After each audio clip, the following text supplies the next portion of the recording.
Israeli strikes in Beirut's southern suburbs left this branch of a Hezbollah-linked financial institution in ruins. And in other parts of Lebanon on Monday, similar scenes. Israel has shown no sign of reining in its offensives in Lebanon and Gaza after killing the leaders of Hezbollah and of Hamas, militant groups that are both sponsored by Iran. In northern Gaza, residents and medics say Israeli military forces besieged shelters for displaced people, as well as hospitals. The wounded were brought to this hospital in Jabalia.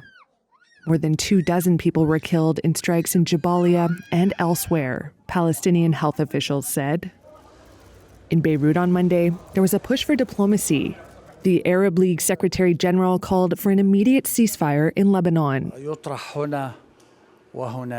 And U.S. Special Envoy Amos Hochstein said Washington is working on a formula to end the conflict between Israel and Hezbollah. He said it was not enough for both sides to commit to UN Resolution 1701, which ended the last round of conflict in 2006. 1701 was successful at ending the war in 2006. But we must be honest that no one did anything to implement it. The lack of implementation over those years contributed to the conflict that we are in today. On the streets of Beirut, residents say they're not holding their breath. He's been here twice, 3 times, 4 times, and he'll come 20 more times. It's all a waste of time, this man said. The efforts come ahead of a visit by U.S. Secretary of State Antony Blinken, his 11th since the attack on Israel by Hamas that triggered the Gaza war. Israel's campaign in Lebanon has driven 1.2 million people from their homes. People had been sheltering at this abandoned hotel in Beirut until security forces moved in to evict them.